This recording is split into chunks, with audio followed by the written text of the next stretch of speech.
Continuemos con nuestra serie Jesucristo es asombroso, serie basada en el Evangelio según Marcos.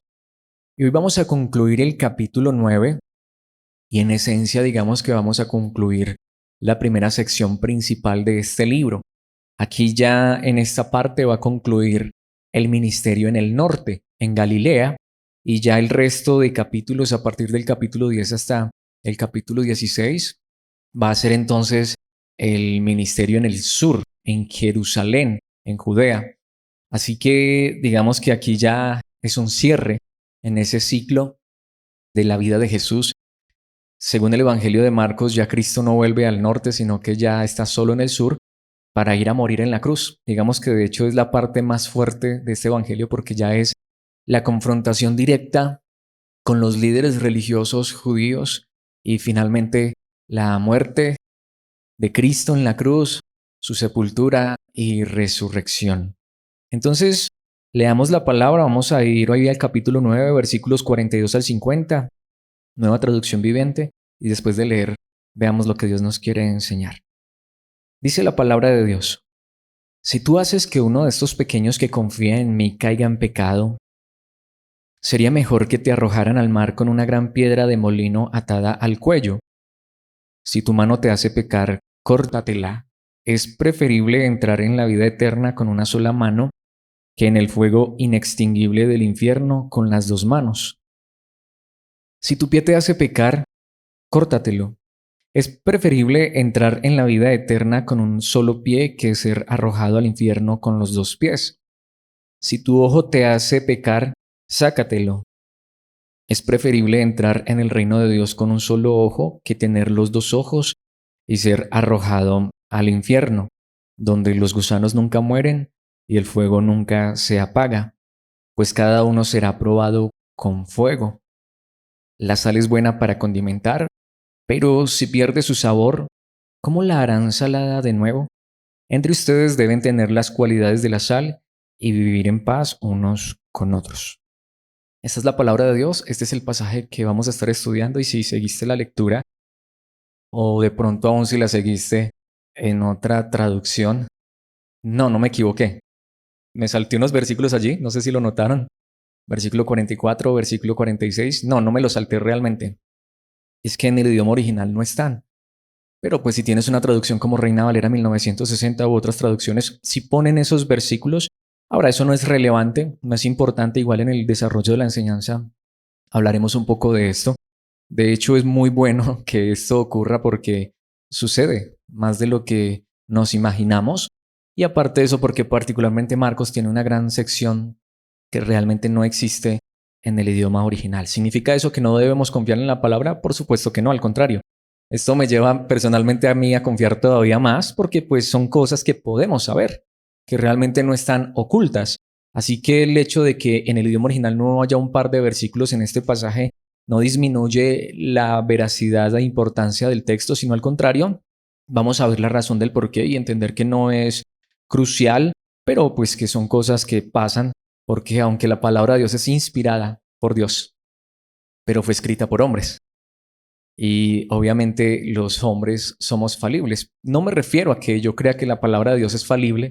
De hecho, la palabra de Dios es infalible. Pero es que nosotros no tenemos la palabra de Dios que escribió Marcos en esencia. Es decir, no tenemos el texto original. Tenemos una copia de copia de copia de copia. Así que los copistas eran seres humanos que cometían errores. Tenemos copias de la Biblia y traducciones que no son perfectas, pero la esencia del mensaje no se pierde.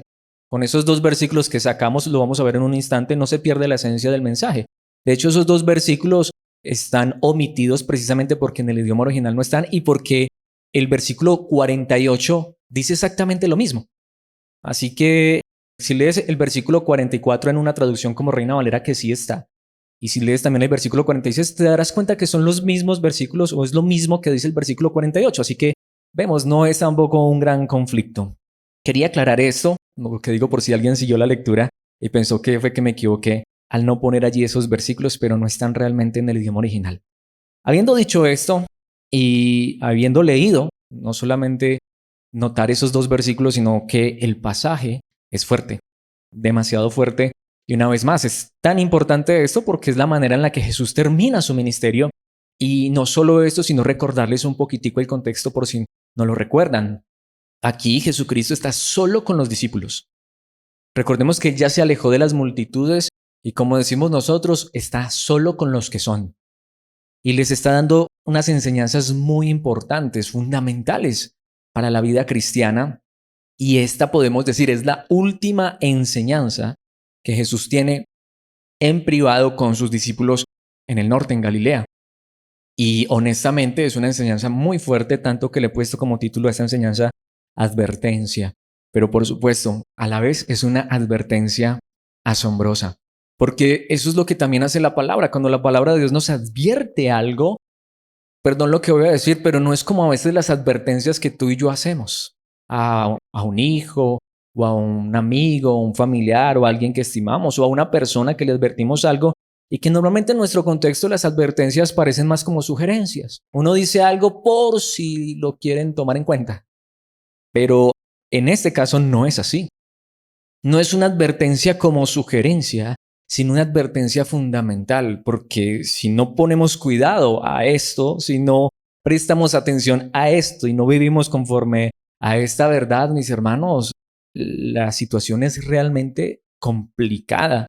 Pero si lo entendemos correctamente, será una advertencia precisamente que nos hablará, nos advertirá de algo fuerte, pero a la vez algo asombroso, porque lo que Dios quiere es que vivamos conforme a su palabra, conforme a su verdad. Así que les recuerdo, digámoslo de esta manera, es la última gran advertencia que Jesús le hace a sus discípulos en Galilea antes de ir a enfrentar la más terrible oposición de parte de los judíos en el sur, en Jerusalén, y ser muerto en una cruz para perdonar nuestros pecados. En otras palabras, y aquí quiero decir esto ya para concluir esta introducción e ir a las verdades que quiero que veamos en esta hora, 3 puntos. Y yo quiero que nos tratemos de imaginar esto. Esta advertencia no solamente es para los discípulos que están en Galilea, sino que esto es una advertencia, esta es una advertencia muy grande porque de cierta manera esto que vamos a ver hoy aquí a través de la palabra, en esencia es a lo que se van a enfrentar realmente Jesús y los discípulos en el sur, donde se suponía que estaban los hombres que guiaban al pueblo hacia la verdad. Y en otras palabras, creo que lo que Jesucristo le está enseñando aquí en este pasaje a sus discípulos es tengan cuidado porque hay muchos que están haciendo esto y que ustedes, los verdaderos discípulos, los que conocen a Dios de verdad, los que están con el Mesías verdadero, que ustedes no vayan a hacer lo mismo a lo cual nos vamos a enfrentar en Jerusalén. Y el último detalle es recordar que esto está estrechamente conectado con las enseñanzas últimas que hemos visto y que allí Jesús está con un niño en brazos, con un niño en medio, con un pequeñito, ilustrando todas estas verdades. Así que veamos de qué se trata esta advertencia asombrosa y en primer lugar quiero que veamos la causa de la advertencia. ¿De qué se trata esta advertencia? Pues es la única manera en que podemos entender por qué es tan importante, tan asombrosa y tan grande. Este primer punto quiero que lo veamos en el versículo 42. Solo en este versículo hay demasiado que ver. Dice allí, si tú haces que uno de estos pequeños que confía en mí caiga en pecado, sería mejor que te arrojaran al mar con una gran piedra de molino atada al cuello. Entonces recordemos, Jesús tiene a un pequeñito de brazos, literalmente lo está cargando y lo tiene allí en medio de la enseñanza. Ya vimos esto, Jesús no tenía problema en que los niños vinieran a la enseñanza y hasta tuvo oportunidades donde con un niño en brazos enseñó. Él no veía conflicto en esto. Pero este versículo, solo este versículo, nos confronta con una de las verdades más fuertes de la vida cristiana. Yo quiero que pensemos en esto. Estoy seguro de esto. Todos, empezando por mí, y desde el más pequeñito hasta el más grande, estamos en un cuerpo de carne y luchamos con el pecado.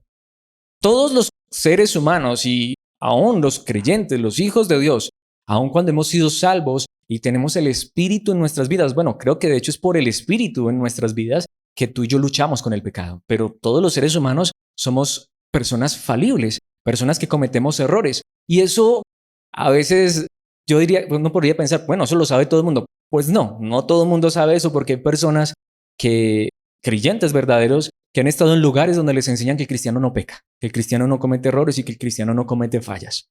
Pero lo que voy con esto es que este pasaje no solamente nos está hablando de que el cristiano, tristemente, y no estoy justificando ningún pecado, Dios me guarde, saben que nunca he hecho eso y espero con la ayuda de Dios nunca hacerlo, pero lo que me refiero es que este pasaje no solamente nos está hablando de los errores y fallas que tú y yo podríamos llegar a cometer porque somos seres humanos y fallamos, sino que este pasaje va más allá. Y es que Cristo le está advirtiendo a sus propios discípulos, tengan cuidado, y digámoslo así, no solamente con las fallas que cometen, que a lo mejor muchas las van a cometer, muchos errores.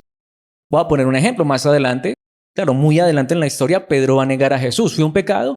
Sí, pero Jesucristo está diciendo, pero es que hay algo, no quiero fallar en lo que voy a decir, no quiero cometer una herejía. No que sea más grave, aunque a veces pienso que sí, pero más delicado posiblemente que pecar en uno mismo. Es decir, claro, pecar está mal, cualquier pecado está mal por pequeño que parezca, pero hay un pecado que tiene consecuencias más nefastas, es más destructivo que cuando uno comete un error.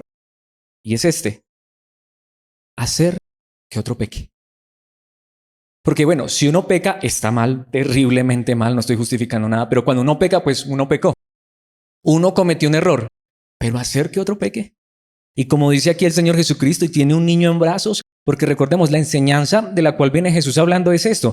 Realmente el verdadero importante, el verdadero poder que Dios nos da es para servir, para ayudar, empezando por los más pequeñitos, por los más desvalidos, por los más frágiles. ¿Quieres ser el primero? ¿Recuerdan que los apóstoles se estaban peleando por quién era el más importante? Y todas estas enseñanzas, principalmente las últimas dos que hemos visto, se han basado en eso. ¿Quién es el más importante? Ahora 8 días veíamos qué es realmente tener el nombre de Cristo. Es honrar a Cristo, vivir para honrar a Cristo. Esta enseñanza está totalmente conectada. Es como si Jesucristo siguiera diciendo, ¿quieres honrar mi nombre? Pues también podríamos decir, la manera en la que más deshonramos el nombre de Cristo no solamente es cuando fallamos, sino cuando aún hacemos que otros fallen. Eso es lo que aquí Cristo está enseñando. Entonces digamos que es como la contraparte, por eso es una advertencia muy grande que nos debe asombrar en el sentido no solo de maravillarnos, sino de preocuparnos. Así que el cristiano es un ser humano que tristemente comete errores y fallas, pero si hay algo con lo que debemos tener cuidado, mis hermanos, es con que nuestro pecado, nuestros errores, nuestras fallas nos lleven a hacer que otros pequen.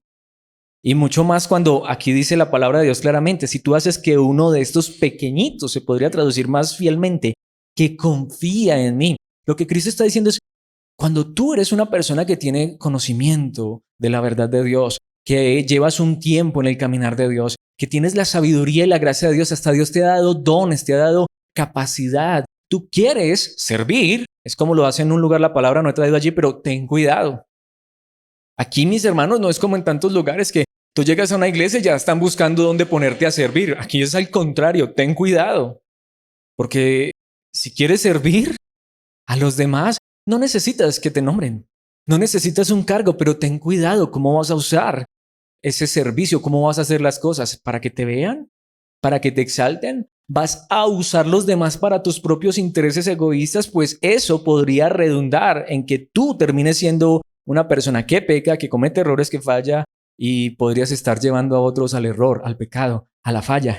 Y si tú haces que uno de estos que confía en mí, que uno de estos pequeños que ha creído en mí, pero está ahí tan pequeñito, tan frágil, apenas está empezando, es el más débil, el más frágil de la congregación, bueno, pues ten cuidado, porque si tú haces que uno de estos pequeños que confía en mí caiga en pecado, y el idioma original dice algo más suave, pero que, digamos, exalta más el problema, porque el idioma original no dice pecado.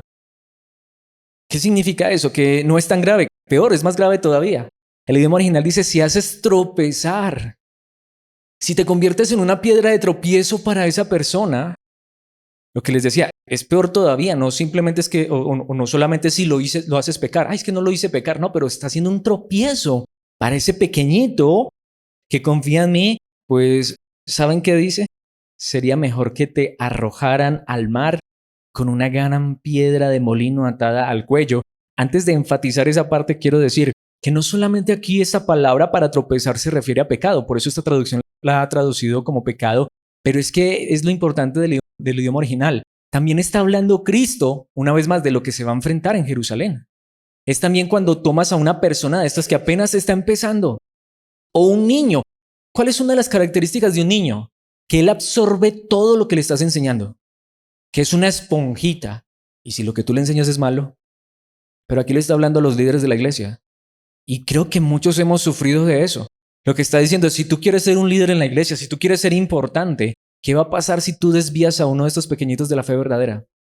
De estos que creen en mí, terminan creyendo en cualquier cosa menos en mí. Terminan creyendo en cualquier cosa menos en la verdad. ¿Vemos lo grave de esto?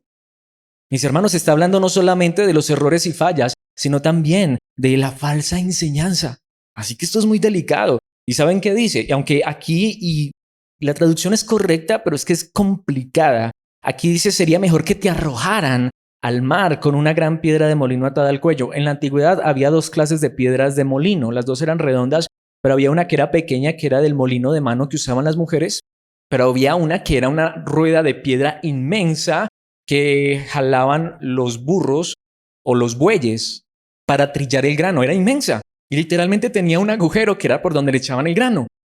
Lo que significa es que si a ti te metían al mar con una piedra de estas en el cuello, es obvio lo que va a pasar contigo, te ahogas.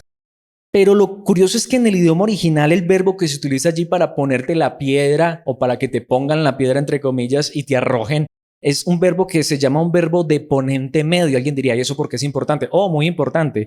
Y es que es pasivo, pero como es de ponente medio, significa que aunque cuando lo lees es pasivo, es decir, es como si alguien me pusiera la piedra y me tirara, pero es una manera de suavizar una acción muy fuerte para decir como que alguien más lo hizo, pero cuando se habla de un verbo de ponente medio significa que realmente es activo. ¿A qué me refiero? Vamos a resolver este trabalenguas. Lo que significa es que aunque se puede traducir correctamente, sería mejor que te arrojaran al mar con una gran piedra de molino atada al cuello. Lo que el idioma original realmente está diciendo es, sería mejor que tú mismo hicieras eso. Claro, es la mejor forma de decir esto porque tampoco es que Jesucristo esté promoviendo uno de los pecados que se creía que era el principal pecado desde la antigüedad, que era el suicidio. Es decir, Jesús no estaba promoviendo el suicidio. Digamos que para eso se utiliza el verbo de ponente medio, para que no creamos que Jesús está diciendo, suicídate. Pero es como si dijera, es que es complicado. Ahí es donde un verbo de eso serviría mucho, solo que en español no existen. Existían en las lenguas antiguas, por ejemplo, como en el latín. Lo que significa es como para suavizar una acción, pero que a la vez es demasiado terrible. Es como si Jesucristo dijera, a ver, no que nos suicidáramos, pero es que no que sea bueno, pero lo que dice es, pero sería como mejor, menos malo, aunque es terriblemente malo. Es decir, lo que Cristo está tomando es uno de los pecados más terribles, que es el suicidio, y lo que está diciendo es, pero es que hay algo peor que suicidarse. Eso es lo que está diciendo el texto, digámoslo así. Lo que el texto está diciendo es, mira, si tú te suicidas, es un pecado terrible, terrible, de los peores. Pero cuando tú utilizas lo que Dios te ha dado para desviar de la fe a alguien, cuando tú siendo el líder, el pastor o quieres ser importante, entonces te pones a servir supuestamente allí en el ministerio, pero tú con lo que haces tropezar a alguien, llevas a alguien es por el camino equivocado, por la maldad. Mira, está re mal, terriblemente mal que te suicides, pero hasta sería mejor. Mejor haberme quitado la vida, haberme tirado al mar. Y lo que decimos es que no simplemente fue que colgó una cuerda por allá de un palo que podía quebrarse, no, es que habló en unos términos donde no había escapatoria. Hubiera sido mejor que te pusieras una piedra de molino, de esas de las grandes. Literalmente en el idioma original se podría leer de esa manera, de esas de los burros, en el cuello y que te arrojes, aunque aquí dice te arrojaran, no, que te arrojes, tú mismo tírate. Si con lo que Dios te ha dado tú vas a hacer que alguien que apenas está empezando, o que uno de esos pequeñitos que está en este caminar, aún confiando en Cristo, termina desviándose, termina en el pecado y termina en la maldad. Cuando leo esto, no es el contexto del pasaje en esencia. Bueno, es que en la Biblia no existe un ministerio como escuelita dominical, pero me pienso en esto y tiemblo con aquellos que han tomado a nuestros niños, o nosotros como padres que hemos dejado la responsabilidad de nuestros niños en un maestro de escuela dominical que a lo mejor le ha enseñado herejías a nuestros niños con el consentimiento nuestro. Pero no solamente está allí, sino ahí es donde vamos. Mis hermanos, entendemos la gran responsabilidad de lo que es guiar a las personas por el camino correcto.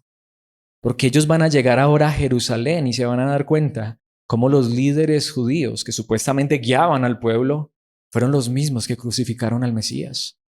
Y de cierta manera es lo mismo que está diciendo la palabra de Dios. Cuando una persona en la iglesia, en la congregación, no guía la verdad, no enseña la verdad, desvía a las personas de la verdad, es como si Jesucristo estuviera diciendo esto: mejor que te suicides, mejor que tomes cianuro. No que eso esté bien, pero sería más tolerable. De hecho, esta expresión solamente es usada en otro lugar, que lo vamos a ver allí, para hablar de lo mismo, y solamente en otra ocasión se utiliza para hablar de el que entregó a Jesucristo. ¿Que quién fue? Judas. Y precisamente, ¿qué hizo Judas? Se suicidó. Claro, después de haber hecho el daño. Hubiera sido mejor antes. Bueno, no. Es que lo que digo es que ese es el problema. Ojalá existieran los verbos de ponentes medios en el español para que de pronto no me vayan a malinterpretar. Pero entendiendo lo que hizo Judas, pues hubiera sido más tolerable, soportable, que si hubiera colgado antes de. No que eso estuvo bien. Alguien va a decir: ay, están enseñando que usted se puede ir a suicidar. No, no, no, no. Es terrible. Pero yo sí lo digo. Si yo los estoy guiando en la mentira, en el engaño. Si como hasta me han acusado. Y es una responsabilidad enorme. Si supuestamente, bueno, yo nunca he ido a sacar a nadie de ninguna iglesia, gracias a Dios. Pero a veces lo acusan a uno de cosas que no ha hecho. Pero mis hermanos, si yo los guiara por el mal camino, si yo estuviera en este momento como líder de esta congregación, que no me hace mejor que nadie, pero es una gran responsabilidad, si los estuviera guiando por mal camino, mis hermanos, mejor que me hubiera suicidado hace 10 años atrás, de verdad. Sería más tolerable, sería mejor. ¿Entendemos lo que Cristo está haciendo? De eso se trata. O también lo que les decía, o cuando uno no simplemente es que comete un error, falla o peca, sino que uno lleva a otra persona al pecado, y como dice allí, a los pequeñitos, porque eso es lo que pasa. El que utiliza a una Cristo del nombre de Cristo para sacar provecho personal y es un malvado y un perverso, normalmente se aprovecha de los indefensos, normalmente se aprovecha de los indoctos, de los que no son sabios, de los que de pronto apenas están empezando. Esos pastores malvados y perversos, manipuladores y controladores que utilizan la palabra de Dios para provecho personal, ¿a quién toman? No toman a los expertos. De hecho, míralos, ellos sacan de su círculo a los que de pronto tendrían la capacidad intelectual, espiritual de confrontarlos, porque ellos no dejan que nadie los confronte. ¿Y de quién se aprovechan? De los pequeñitos, de los que están empezando, manipulan, controlan. Eso es lo que Cristo está diciendo. Y si tú llegaras a hacer eso, mejor que te suicides. Nuevamente, espero que me haya hecho entender. No está bien el suicidio, pero sería mejor. Digámoslo así, preferiría llegar a la presencia de Dios siendo una persona que va a ser condenada y que Dios me diga: te suicidaste, es un pecado terrible, y que Dios me juzgara por eso. Sería más tolerable que llegar a la presencia de Dios siendo pastor, siendo líder, siendo una persona a quien Dios puso delante de una iglesia, y Cristo me diga: no solamente tú eres un malvado y perverso, sino que arrastraste a todas esas personas por el mal camino. ¿No sería más tolerable el suicidio? Mis hermanos, es delicado. Vemos la advertencia tan impresionante. Ahí es donde, no sé si la palabra asombrosa no cabría mucho, pero recordemos que esta palabra asombrosa también puede significar estar admirado, maravillado o sorprendido. A mí me sorprende esta advertencia. Lo que les digo es la última advertencia antes de ir a Jerusalén, para ver esta enseñanza, para vivirla en carne propia con los líderes de Jerusalén. Mis hermanos, es terrible. Mateo 18, versículos 5 al 7, el otro lugar donde aparece esto. Todo el que recibe de mi parte a un niño pequeño como este me recibe a mí. Todo el que acepta, todo el que toma de parte mía al pequeñito, al que apenas está empezando, al inmaduro, al hermano que acaba de llegar, el que lo recibe con amor, con gracia y lo toma en los brazos. Puede ser metafóricamente, porque si es un adulto, pues no lo vas a cargar con los brazos, pero el que lo toma en sus manos, al hermano, al débil, para instruirlo, para enseñarle, para guiarlo, para hacer que crezca, dice: me recibe a mí. Es donde vemos también la bendición, cuando Dios nos permite liderar y servir en la iglesia. Pero ¿y si lo hacemos mal? Que dice: pero si hacen que uno de estos pequeños que confían en mí caiga en pecado. Notamos, vuelve y repite, pero están hablando en otro lugar, en Mateo 18. Sería mejor para ustedes que se aten. Podemos ver que aquí sí lo dice de la manera correcta, que se aten una gran piedra de molino alrededor del cuello.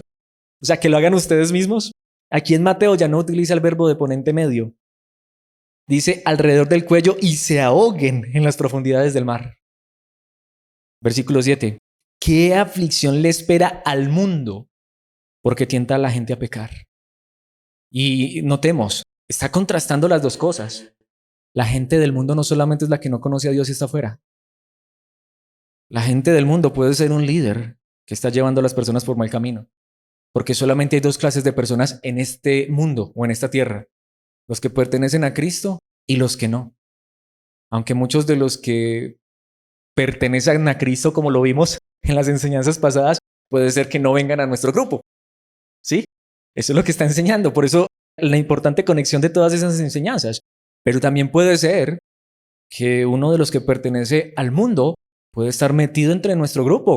Y vuelvo y le repito, no lo he traído, pero esta misma realidad de es mejor que se hubiera matado, es la misma realidad que se dice en otro lugar para hablar de Judas. Allí en medio de ellos había un Judas, había un Iscariote. Bueno, de hecho había varios, pero había un Judas Iscariote que iba a traicionar a Cristo Jesús. ¿Qué aflicción le espera al mundo porque tienta a la gente a pecar? Aunque nuevamente el idioma original dice porque pone tropiezos a las personas. Tanto que dice, las tentaciones son inevitables. Mire, mi hermano, lo que enseña la palabra de Dios es que Dios aún permite esto.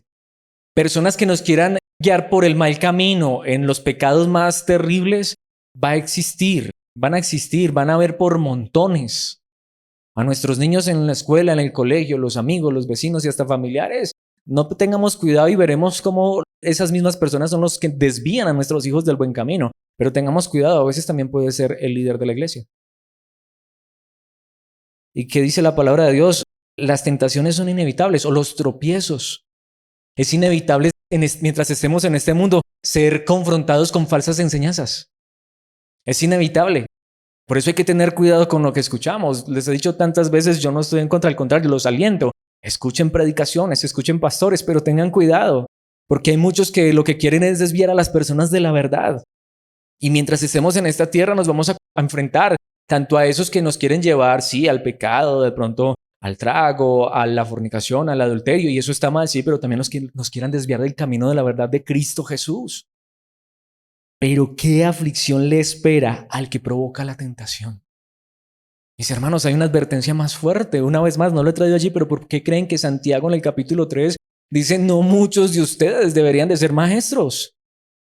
Porque los que enseñamos recibiremos mayor condenación. Porque tenemos una responsabilidad más grande, porque donde uno de afuera nos haga tropezar, ay de esa persona, pero si el que nos hace tropezar es el que está dentro. Si Alex los guía por el mal camino, mis hermanos, de verdad hubiera sido mejor haberme muerto hace 20 años, no haber nacido. Entonces, a veces yo pienso en eso, no solo a veces, y esta semana mucho más. Es una de las cosas que a veces más me trasnocha. ¿Y si enseño mal? Es que no simplemente es que, ay, no, fue que me equivoqué. Es que quien me va a juzgar es Dios. Si les doy una enseñanza falsa, y déjenme decirles, si en un momento, en el segundo punto, van a entender por qué estoy tan preocupado, porque es que lo estoy. Pero espero que este primer punto quede claro. Lucas 17, 1 y 2. Cierto día Jesús dijo a sus discípulos, siempre habrá tentaciones para pecar, pero ¿qué aflicción le espera a la persona que provoca la tentación? Entonces, más terrible que caer en un error, que fallar, que pecar, que está mal, pero más terrible que eso es llevar a otro a pecar, a cometer un error, sea el que sea, pero más terrible aún, que es el contexto de todas estas palabras, desviar a una persona del camino verdadero. Mis hermanos, esto es terrible, es demasiado terrible. Versículo 2. Sería mejor que se arrojara al mar con una piedra de molino alrededor del cuello que hacer que uno de estos pequeños caiga en pecado. Vemos que se repite siempre esa misma realidad. Y cuando se refiere a pequeños nuevamente, claro, la mejor analogía es un niño de brazos, pero se está refiriendo a cualquier persona que tenga la capacidad de guiar, de enseñar, que tenga la autoridad, que tenga el privilegio de ser líder, de enseñar, de guiar en cualquier área, y toma una persona, de pronto nuevamente digo, que apenas llega, que apenas comienza y la desvía, o que hasta a lo mejor lleva un buen tiempo y la desvía. Porque ¿qué nos ha venido enseñando la palabra de Dios? Si yo les he dado algo, si les he dado mi nombre, úsenlo no para honrarse a ustedes mismos, no para sacar provecho personal, sino para honrar el nombre de Cristo. Si realmente soy un poquito grandecito y el otro es el pequeñito, si mi hermano es el de brazos y yo soy el grandecito, ¿qué debe hacer el hermano mayor? Pues ayudar al pequeño, guiar al pequeño, enseñar al pequeño, advertir al pequeño, pero nunca utilizar ese poder y esa autoridad para abusar del pequeño. Ese es el contexto de todas estas palabras. De allí que quiero concluir este punto con Romanos 14:15. Si otro creyente se angustia por lo que tú comes, me encanta esta traducción, entonces no actúas con amor si lo comes. Podemos ver aquí hay una enseñanza práctica de eso. Pablo está enseñando, miren, no hay problema en lo que comes. Vamos a poner este ejemplo, lo he dicho en ocasiones, espero que esto no haga tropezar a nadie, espero que no, pero lo hemos enseñado. Cuando uno entiende correctamente el contexto de la palabra de Dios, uno sabe que comer morcilla no es pecado, o longaniza como lo llaman en otros países. Pero, ¿qué es lo que significa? Que si hay alguien que todavía cree, piensa que eso está mal, y de pronto el vecino viene y toca la puerta y nos trae un plato de morcilla, yo que ya no le veo problema, a mí que ya me sabe tan rico porque nunca había comido, porque me habían enseñado que era pecado. Y yo sé que el hermano, para el hermano, por eso les digo, yo que en este momento sepa, no, pero yo sé que hay un hermano que es susceptible, sabe, por amor. Porque sé que para ese hermano todavía eso es una debilidad, no tiene el conocimiento correcto, yo no debería comerlo, por amor al hermano. De pronto le digo a mi mamá que lo guarde por allá en la nevera y después me lo dé cuando el hermano se vaya. Lo que significa es que yo no debo hacer eso porque eso haría tropezar al hermano. No permitas que lo que tú comes destruya a alguien por quien Cristo murió. Luego comes. Cuando estés solito, porque tú sabes, ya tu conciencia te dice que eso no está mal. Es que todos los alimentos fueron creados para darle gracias a Dios y disfrutar de ellos. Claro, no está hablando aquí de cosas que sí son pecaminosas, sino a veces de esas cosas que nos enseñaron, que era mal, que era pecado. Pero, ¿cuál es el asunto? No, no es pecado finalmente, pero hay alguien que todavía es susceptible. Es lo que dice la palabra. Ten cuidado, aun con siquiera hacer caer al hermano en una susceptibilidad de esas. ¿Cuánto más si llevamos a alguien realmente a pecar? Y peor aún, si llevamos a alguien por el camino de la maldad, por el camino que no es el correcto, lejos de la verdad de Cristo Jesús. Mis hermanos, es terrible. ¿Entendemos la gravedad de esta advertencia? Bueno, precisamente ese es el segundo punto, es que es grave. Segundo punto, la gravedad de la advertencia. Porque lo que va a hacer el Señor Jesucristo es desde los versículos 43 hasta el 48, enfatizar esto bastante. Tanto que espero que el tiempo me alcance porque es muy importante, pero hay consecuencias terribles si llevamos a otros por el mal camino. Versículo 43.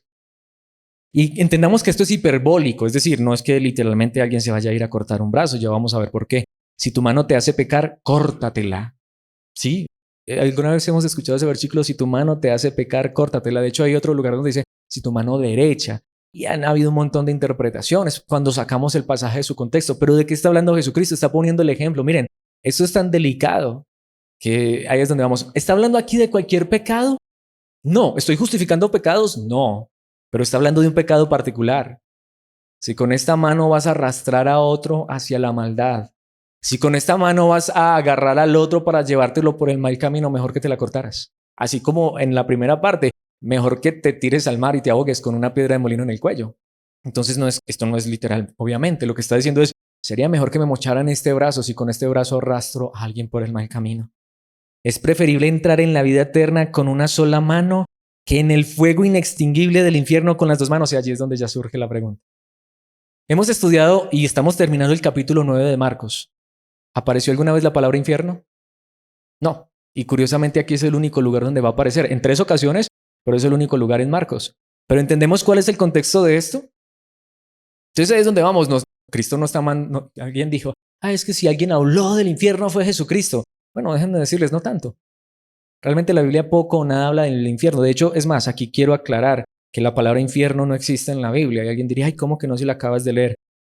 Cristo no dijo infierno. Si puedes utilizar una traducción que te hable en el idioma original, le entenderás que lo que Cristo dijo fue que, les voy a leer, digamos, literalmente como se leería en el idioma original. Es preferible entrar en la vida eterna o en la vida, porque tampoco dice eterna, con una sola mano, que en el fuego inextinguible del Gehenna con las 2 manos.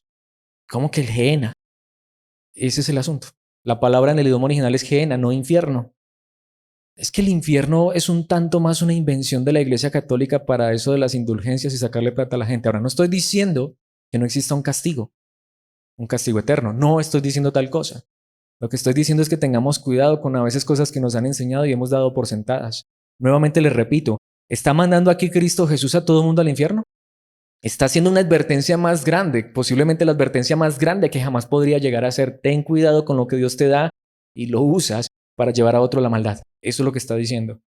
Esto te saldrá caro y se lo está diciendo a los líderes que luego él iba a poner frente a la iglesia. Así que es un contexto muy particular. Sí, aquí Cristo no está mandando a todo el mundo al infierno. Sí, tengamos cuidado con eso. Una vez más, no estoy diciendo que no crea en ciertas cosas que la Biblia enseña, pero ¿cuánto realmente las hemos estudiado y las conocemos? Es una invitación para que aprendamos más de esto. Pero, ¿qué dice el versículo 45? Saltó el 45 porque el 44 no está en el idioma original, pero en el versículo 48 les aclaro. Sigue diciendo, si tu pie te hace pecar, córtatelo. Ahora, hagámonos esta pregunta. Si esto fuera literal en el sentido, pues que es que si yo voy a pecar, mejor que me corte este brazo, pues como dijo alguien, es verdad. ¿Y los que son mochos no son pecadores? Alguien que sea manco, que haya perdido una mano, no es un pecador.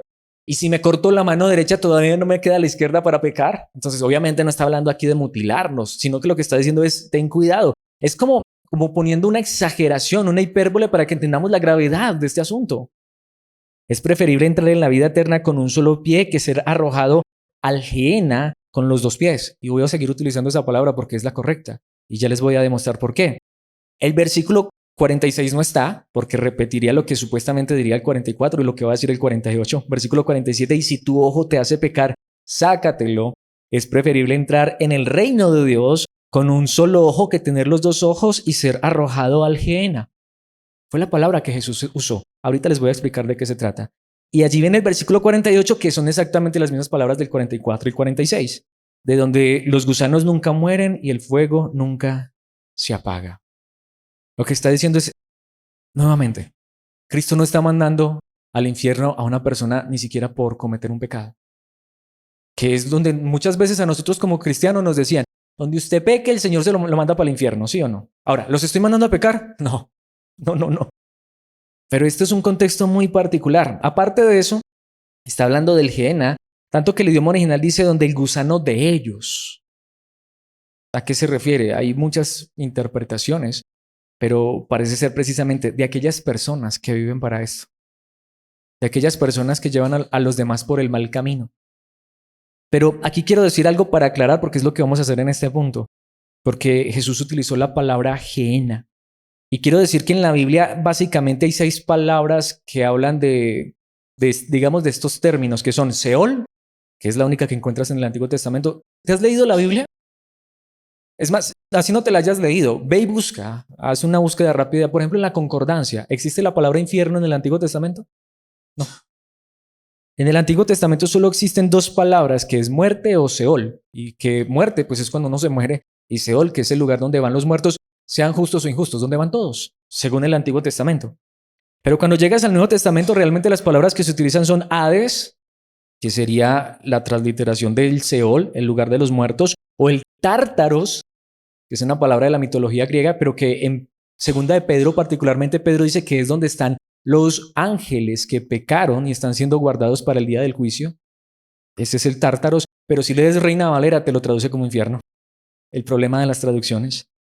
Y está el lago de fuego de Apocalipsis, que es a donde Dios un día va a enviar al Hades y a la muerte.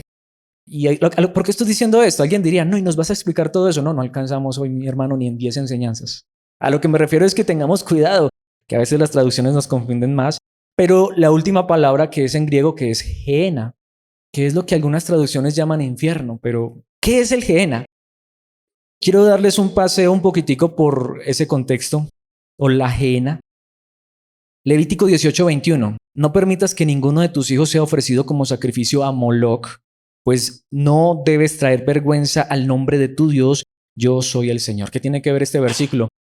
Cuando Dios le dio la ley a Moisés, al pueblo de Israel por medio de Moisés les dio este mandamiento. Ten cuidado con esto. ¿Quién era Moloc? Era un dios de las ciudades vecinas. Literalmente era un dios que tenía las manos extendidas. Obviamente un dios falso, era una estatua. Y era de hierro. la calentaban con fuego y ponían a los niños, a los pequeñitos, en las manos de Moloc. Tú puedes leer eso en muchos lugares. De hecho, Segunda de Crónicas 2, 28:3. Hablando de Acaz, el rey Acaz, dice, ofreció sacrificio en el valle de Ben-Hinón. Esa es la palabra Geena. Esto es hebreo, pero en griego es Geena, que significa el valle de los hijos de Hinón. Ben en hebreo es hijo, Hinón. Este es Geena. Podríamos leerlo. Ofreció sacrificios en el valle de Hinón. Y si lo leyéramos, como supuestamente están nuestras traducciones, deberíamos decir, ofreció sacrificios en el valle del infierno. Es literal. Y hasta sacrificó a sus hijos en el fuego. De esta manera siguió las prácticas detestables de las naciones paganas que el Señor había expulsado de la tierra al paso de los israelitas. ¿Qué es lo que está enseñando la palabra? Llegó el momento en el que el propio Israel estaba sacrificando a sus hijos en las manos de Moloc, a los pequeñitos. Pero empezamos a ver la conexión. ¿En dónde los sacrificaban? ¿En dónde llegó a sacrificar Israel a los niños? En el infierno, en el valle de Ben-Hinón, en el Geena, a lo que Jesucristo se refirió. Segunda de Crónicas 33:6. Manasés también sacrificó a sus propios hijos en el fuego en el valle de Ben-Hinón, o en el valle de Geena, o en el infierno, si vamos a ser más Reina Valera. Practicó la hechicería, la adivinación y la brujería, y consultó a los médiums y a los videntes, hizo muchas cosas que eran malas a los ojos del Señor y con eso provocó su enojo. Obviamente no me estoy deteniendo allí, lo que les quiero mostrar es que ese es el famoso Geena. El Geena es un valle en Israel, así que tú podrías hoy visitar el infierno. Si te vas a Israel y te dan un paseo por el valle del Geena o de Ben-Hinón, literalmente, de hecho búscalo en YouTube, hay videos donde hablan de eso.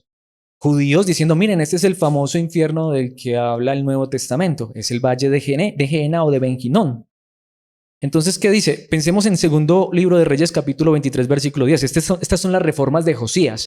Un rey que vio toda esa maldad porque encontró el libro de la ley de Dios, encontró ese mandamiento, y dice, después el rey profanó el altar de Tofet en el valle del infierno, o del Geena o de Ben-Hinón, a fin de que nunca nadie más lo usara para sacrificar a un hijo o a una hija en el fuego como ofrenda a Moloc. Josías profanó todos los templos que había ya en el valle de Ben-Hinón o en el Geena, para que ya nunca más se hiciera eso. Jeremías, capítulo 7, versículos 31 al 34. Pensemos lo que había hecho Israel. Han edificado santuarios paganos en Tofet, el basurero en el valle del Geena o del infierno de Ben-Hinón, donde queman a sus hijos y a sus hijas en el fuego. Jamás ordené un acto tan horrendo, ni siquiera me pasó por la mente ordenar semejante cosa. Así que atención, se acerca la hora, dice el Señor, cuando ese basurero, porque era un basurero, ya no será llamado más Tofet ni valle de Ben-Hinón, sino valle de la matanza. ¿Por qué? Entregarán a sus muertos en Tofet hasta que no haya más lugar. Los cadáveres de mi pueblo servirán de comida para los buitres y los animales salvajes, y no habrá quien los ahuyente. Versículo 34, pondré fin a las risas y a las alegres canciones en las calles de Jerusalén. No se oirán más las voces felices de los novios ni de las novias en las ciudades de Judá. La tierra quedará completamente desolada. Ahora sí conectemos. Me hace falta un pasaje para concluir este punto, pero conectemos esto. ¿Podemos entender entonces la conexión? Israel llegó a tomar a sus pequeños niños. Israel, algo que Dios les había prometido rotundamente, y los sacrificó en las manos de Moloc. Terrible, ¿no? ¿Ustedes se imaginan un pequeño bebé puesto en las manos de un Dios que está hirviendo? ¿Se imaginan eso? Terrible. Israel llegó a hacer eso. Pero lo que Cristo está diciendo es, eso mismo es. Cuando hoy los líderes, los hermanos, los cristianos, toman lo que yo les he dado y toman a los pequeñitos, a los frágiles, a los indefensos y los guían por mal camino, es igual de terrible. Y por eso llegó un momento en el que Dios permitió que ese valle de Ben-Hinón, el Geena o el infierno, llegara a ser el lugar donde el mismo Israel fue destruido. Y tanto que no hubo lugar ni para enterrar a los cadáveres, y las aves del cielo vinieron y se los comieron. Tanto que tuvieron que prenderle fuego para que fuera la única manera en que se acabara la mortecina de ese lugar. Ese es el infierno. Pero Cristo lo que está diciendo es esto. Podemos entender, obviamente a estos discípulos Él no tuvo que explicarles todo esto. Ellos sabían de qué se trataba. Cuando Él les contó esta historia, ellos sabían de qué se trataba. ¿Ustedes están buscando hacerse un nombre? ¿Están peleándose por quién es el más importante? Pues si no tienen cuidado de los pequeñitos, ustedes estarían haciendo lo mismo que hizo Israel en el pasado. ¿Y saben qué voy a hacer con ustedes? Como hice con Israel con el pasado, a ustedes también voy a tomar sus nombres, voy a tomar sus vidas y los voy a arrojar al basurero, al valle de Ben-Hinnom, al Gehenna. Fuerte, ¿no? Jeremías 14, 4 al 6. Pues Israel me ha abandonado y convirtió este valle, el de Gehenna o Ben-Hinnom o el infierno, en un lugar de maldad. La gente quema incienso a dioses ajenos, ídolos nunca antes conocidos por esta generación, ni por sus antepasados, ni por los reyes de Judá, y han llenado este lugar de sangre de niños inocentes. Puede ser que tú y yo hoy no quememos niños vivos, pero ¿qué hacemos con los pequeñitos? ¿Qué dice el versículo 5? Han construido altares paganos a Baal y allí queman a sus hijos en sacrificio a Baal. Jamás ordené un acto tan horrendo. Ni siquiera me pasó por la mente ordenar semejante cosa. Así que atención, se acerca la hora, dice el Señor, cuando ese basurero ya no será llamado más Tofet, ni valle de Ben-Hinnom o Gehenna o infierno, sino valle de la matanza. Y nuevamente se repite la historia. ¿Podemos entender entonces el contexto de esto? Pero esto nos podría pasar a nosotros si no tenemos cuidado con los pequeños. Mateo 5, 22. Pero yo digo, aun si te enojas con alguien, quedarás sujeto a juicio. Si llamas a alguien idiota, corres peligro de que te lleven ante el tribunal. Y si maldices a alguien, corres peligro de caer en los fuegos del Gehenna. ¿Qué es lo que está diciendo? Y aquí es donde quiero aclarar. Aquí Jesucristo no está hablando de la condenación eterna. Está hablando de aquellos que han buscado un nombre, han buscado hacerse importantes y terminan siendo reconocidos por siempre como los más desgraciados de todos. Ahora, ¿estoy diciendo que no hay una condenación eterna? Claro que sí, pero eso no está hablando aquí la palabra de Dios. Es para dejar claro ese punto. Lo que está diciendo es tengamos cuidado con lo que Dios nos ha dado y que no lo usemos mal. Ahora alguien diría, pero me queda mucha inquietud sobre el infierno. Bueno, mis hermanos, eso da para otro estudio en otro lugar.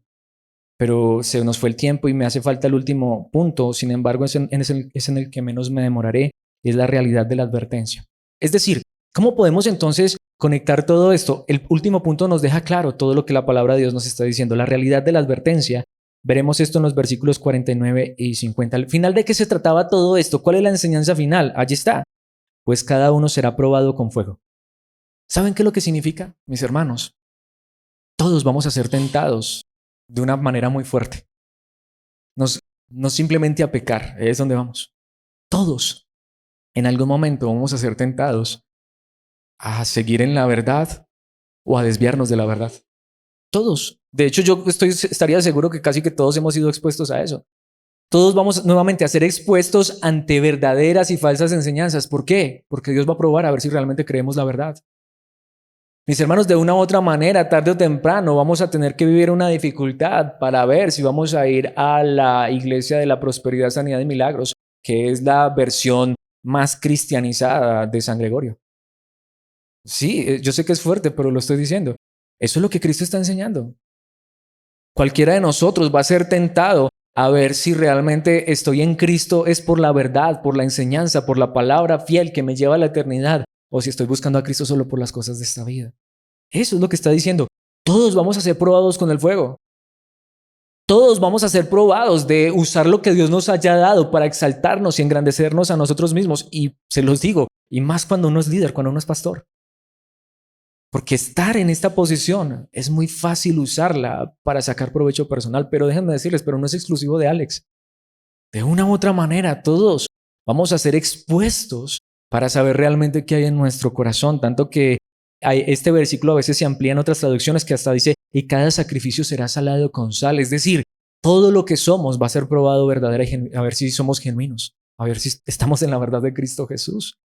Por eso no debe extrañarnos que alguien se desvíe de la verdad, aunque a veces pareciera que fuera el más fiel a la verdad. Porque ¿qué dice el versículo 50? La sal es buena para condimentar, pero si pierde su sabor, ¿cómo la harán salada de nuevo? Y aquí está la clave de todo esto entre ustedes. Deben tener las cualidades de la sal y vivir en paz unos con otros. ¿Qué significa? No solamente es no tener problemas o conflictos, sino buscar el bien del otro. Lo que decíamos, si Dios nos ha dado algo es para ayudar a los demás. Si Dios me ha dado sabiduría, entendimiento, no es para llenarme los bolsillos de dinero, porque es que montar una iglesia, eso sí es buen negocio, como dicen muchos, sino porque Dios me da sabiduría y entendimiento para conocer su verdad y llevar desde el más grandecito hasta el más pequeñito, de hecho empezando por el más pequeñito, a que crezca. ¿Cuál es el propósito de los dones que Dios ha dado a la iglesia? No lo he traído allí, pero ¿para qué Dios da dones a la iglesia? Para que los que tienen estos dones edifiquen a la iglesia y todos lleguemos a la estatura del varón perfecto que es Cristo Jesús, no para que yo saque provecho personal de ello. Lo que significa es, si Dios nos ha dado algo, tarde o temprano, Dios va a probar eso que nos ha dado. A ver si al final lo que vamos a hacer con lo que Dios nos ha dado es poner esto en la gloria y exaltación de Cristo y exaltar el nombre de Cristo y llevar el reino de Dios, su justicia, su verdad, o si nos vamos a engrandecer a nosotros mismos. ¿Y sabe qué va a pasar con eso? Al valle de Ben Hinnom. Y sí podría decirlo, si vamos a hacer con la traducción de Reina Valera, al infierno. Porque, ¿saben qué dice Levítico 2:13? Sazona con sal todas tus ofrendas de grano para acordarte del pacto eterno de Dios. Nunca te olvides de poner sal a las ofrendas de grano. ¿Qué tiene que ver esto? En el antiguo pacto literalmente le echaban sal a las ofrendas. Lo que la Biblia enseña es que ahora tú y yo somos la ofrenda viva. Somos sazonados con sal. ¿Qué significa? Que esa ofrenda es grata, es agradable. Lo que Dios nos da y somos y hacemos, lo ponemos al servicio de los demás, porque eso es lo que Dios quiere. Claro ejemplo, Romanos 12:1. Por lo tanto, amados hermanos, les ruego que entreguen su cuerpo a Dios por todo lo que Él ha hecho a favor de ustedes, que sea que un sacrificio vivo y santo, la clase de sacrificio que a Él le agrada. Esa es la verdadera forma de adorarlo. ¿Qué es entonces un sacrificio con sal? Lo que Dios nos ha dado y ha hecho por nosotros en Cristo, que vivamos para la gloria de Dios al servirnos unos a otros, al amarnos, al compartir unos con otros. Precisamente Mateo capítulo 5, versículo 9. Dios bendice a los que procuran la paz porque serán llamados hijos de Dios. Dios bendice a aquellos que buscan el bien de otros, que se preocupan a veces más por otros que por ellos mismos. Efesios capítulo 6, versículo 15, me encanta este pasaje. Pónganse como calzado la paz que proviene de la buena noticia a fin de estar completamente preparados. Pero el idioma original dice, pónganse el evangelio de la paz. El evangelio es un evangelio donde yo llevo a los demás buenas noticias y cosas buenas. No donde demando, donde reclamo, donde exijo y donde saco provecho. Porque si no, ¿a dónde va todo esto a parar? Al infierno, al Gehenna, al valle de Ben Hinnom. Termina siendo nada. Y con este pasaje termino, Hebreos 12, 14 al 15, creo que lo resume de manera muy particular. Esfuércense por vivir en paz con todos y procuren llevar una vida santa. Podemos ver cómo esa vida santa está conectada con llevar el bienestar, el bien y la paz a los demás, porque los que no son santos no verán al Señor. Pero ¿qué dice el versículo 15? ¿De qué se trata esto? ¿Qué es ser santo? ¿Qué es procurar la paz? Cuídense unos a otros para que ninguno de ustedes deje de recibir la gracia de Dios. Lleva a las personas a la verdad de la gracia de Dios. Si yo desvío a las personas del camino de la gracia, ¿a dónde voy a terminar? Eso era lo que le estaba pasando a la iglesia de los hebreos. Querían volver al camino de las obras. Pero no solamente esto, tengan cuidado de que no brote ninguna raíz venenosa de amargura, la cual los trastorne a ustedes y envenene a muchos. Eso es vivir en paz y santidad. Santidad no es ser perfectos. Santidad es querer hacer bien a los demás y que antes Dios nos guarde y nos cuide y preferiblemente ponernos una piedra de molino en el cuello, ahogarnos o cortarnos una mano o un pie, exageradamente hablando, que llevar a otros por el mal camino. Pero esta es la pregunta que quiero hacer y entonces, ¿cómo podemos estar seguros de que estamos haciendo esto correctamente y que esta advertencia asombrosa no nos debería causar miedo, sino más bien reflexión? Pues ¿cómo? Llevando a Cristo todo lo que somos y hacemos. Poniendo todo lo que somos y hacemos en Cristo Jesús. Descargando en Él toda nuestra ansiedad y llevando a las personas al conocimiento de Cristo. No desviando a las personas de alejándolas de Cristo por sacar un provecho personal y hacer de nosotros mismos nuestro propio nombre grande, sino engrandecer, exaltar el nombre de Cristo y llevar a todos los que más podamos a nuestro alrededor al conocimiento y a la verdad de Cristo Jesús, nuestro Señor, nuestro Salvador.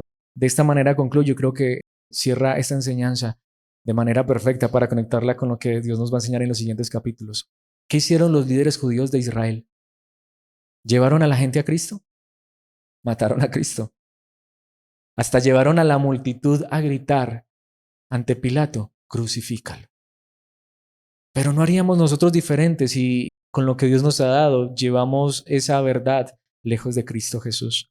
Pero mis hermanos, que Cristo sea el centro y el todo de nuestras vidas y que aquellos que Dios haya puesto a nuestro alrededor nuestros niños, a nuestros pequeños, a nuestros hermanos, amigos, vecinos, a todos aquellos, los llevemos a Cristo Jesús. Terminemos pidiéndole a Dios que esto sea real en nuestra vida, en nuestro corazón. Padre nuestro que estás en los cielos, gracias por esta advertencia que, aunque es tan fuerte, pero Padre, que hoy podamos comprender que la mejor manera de estar seguros es en tus brazos y en la verdad de tu amado Hijo Jesucristo.